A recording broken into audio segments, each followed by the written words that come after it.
Ben, les réseaux sociaux, man, on va se le dire, là, des fois ça backfire, tu sais. C'est le fun. Mettons, moi j'ai la visibilité à cause des réseaux sociaux, Instagram pis tout, à cause de OD. Mais le monde s'en calisse. Quand je pose de quoi pour dire, hey, je fais de la musique, au final, ce qu'ils veulent savoir, c'est qu'est-ce que je fais dans ma vie, pis c'est qui ma blonde, pis ces niaiseries-là. Check, 1, 2, 1, 2. Hey, c'est bon. Hey, check. On a fait un showcase dans Saint-Brice alors, man. Oui, gros! Gros, c'était malade ça. Ouais. Le monde, il mangeait, on chillait. On commence aux choses pendant l'intro. C'était Là, pour tu fais une grosse bouchée de poutine. Ouais, Puis là, en on parlant, commence c'était à malade. chanter. Parce que c'était pour un showcase, genre, pour la meilleure poutine au Québec, pis tout ça, genre. Fait qu'il y avait un esti bon vibe, le monde mangeait de la poutine, on faisait une coupe de tout. Pour les choses passent comme si j'étais 3-4 jours gars. Attends pas que je décide de sortir à la corda 3-4 fois, à chaque fois que je fais des freestyles, j'ai jamais arrêté. S'il y a du bif dans la place, je vais les maltraiter. That's it, saccagé, sac papier, saccadé. 3-4 fois que je dis la merde, c'est pas de ma faute, je suis magané. Hey, faut que je boive du Red Bull. Je sais qu'il y a des belles filles qui sont cute, tu sais que je les aime pas. That's it, moi je me fais du fun, les gars. On passe dans le combat, j'ai toujours les mots. Rien que le fait de faire des shows, une fois de temps en temps quand on peut, puis tu sais, savoir, des fois on va dans des villes, rencontrer du monde, tu sais, qui connaissent notre musique. Moi, c'est ça, c'est la paix de faire de la musique à la base, là. Juste faire des shows, rencontrer du monde, ça prouve qu'il y a certaines personnes qui aiment notre musique. Il y en a ceux qui sont prêts pour voir le beau Adamo ce soir. C'est pas rien de des choses. C'est ça qu'on fait ça. Adamo!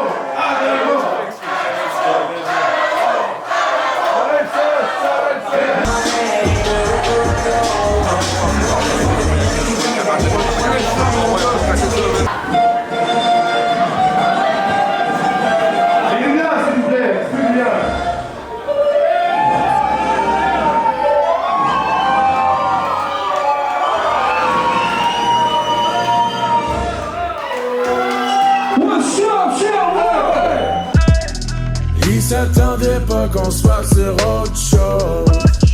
Maintenant qu'on est là, on est juste trop gros. On est juste trop gros. On est juste trop gros. Je te dirais que ça a pas commencé professionnel.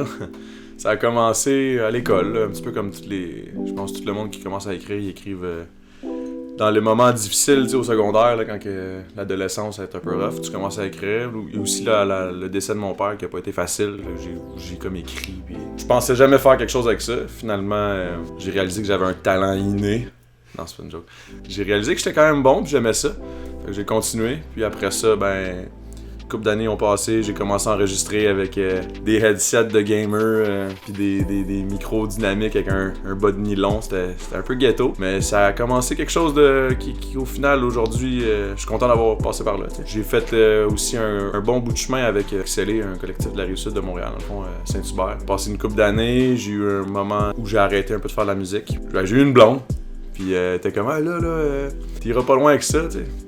Ça a l'air méchant dit de même, là, c'était pas comme ça qu'elle m'a dit ça. Mais j'ai comme compris que peut-être qu'il faudrait que je fasse autre chose parce que ça avance pas, je fais pas d'argent que ça, puis c'était vrai. Puis fait qu'il y a eu comme 2 ans qui ont passé que j'ai comme arrêté, puis à un moment donné, rupture. À chaque fois c'est difficile dans la vie, man, tu te mets à écrire, puis c'est là que j'ai reparti. Ça, j'ai rencontré dans le fond, Hip Hop Franco à l'époque, c'était pas mal le spot où le rap se faisait au Québec, là. On s'est rencontrés via les forums, on postait des tunes, puis là le monde pouvait commenter, dire qu'est-ce qu'il trouvait nice, le flow, là t'es même pas un beat, ou c'est vieux. Là il m'avait dit, Chalet le Véro, je dis crème, il serait temps qu'on se rencontre. J'ai pris le train, man, je me suis ramassé là-bas. Fait que je débarque du train, je rencontre ce gars-là, le coup de foudre, mon chum. On a chillé ensemble beaucoup, on a fait de la musique. Après ça, il est rentré dans Xcelé lui aussi, on a fait notre bout de chemin là-dedans. Puis à un moment donné, on a bien vu qu'on avait comme une vision musicale différente, puis une direction artistique vraiment différente des gars d'Xcelé. On faisait aussi des vidéos humoristiques, qu'on disait vraiment de la merde, puis on était 2 mécanos, puis c'est n'importe quoi, puis ça a commencé à pogner, puis on arrêtait pas de dire gros big là-dedans. Hey mon gros big, puis là ça a parti de là. Après un vidéo con. Le Move Montréal est vous prêt pour gros big? J'ai toujours voulu plaire à tous. Aujourd'hui je n'ai plus rien à foutre. Je voulais juste tellement plaire. j'en avais perdu la tête. Oui, les jours passent à la vitesse du vent et les cercles d'amis changent aussi vite que les gens. Mais je garde en mémoire les bons souvenirs du temps. Et sourire un peu, c'est aussi prendre le temps. Il est jamais trop tard pour se fixer des buts. Un verre à la santé de ceux que j'ai perdus. Ça c'est pour mes meilleurs qui sont là dans ma vie. C'est pour mes disparus qui font briller la lune. Si j'ai plus d'épaules pour m'accoter, j'irai m'asseoir au bord d'à côté. Je dormirai dans le champ s'il y a pas d'hôtel parce qu'il y a tellement d'histoires que je veux raconter. Il faut vraiment faire la distinction entre, mettons, mon Instagram personnel et l'Instagram des Gros Big. Avec mon Instagram personnel, je peux pas vraiment promouvoir ma musique tant que ça. Au contraire de ce que le monde pense. T'sais, tout le monde pense, ah, mais avec tes réseaux sociaux, c'est sûr que ta musique va pogner. Pas tant que ça, man. Le monde, il s'en crisse un peu que je fasse de la musique jusqu'au moment où ils vont bien voir que j'en fais pour vrai. Là. Mais dans leur tête, je suis pas encore un artiste véritablement. T'sais. Je sors d'OD, puis ils m'ont connu là, puis ils ont connu les Gros Big un peu, puis c'est pas mal tout. T'sais. Mais comme quand tu vas sur le monde qui suit les Gros Big, là, ça peut aider. Ça aide vraiment, mais je te dirais que les réseaux sociaux, c'est difficile.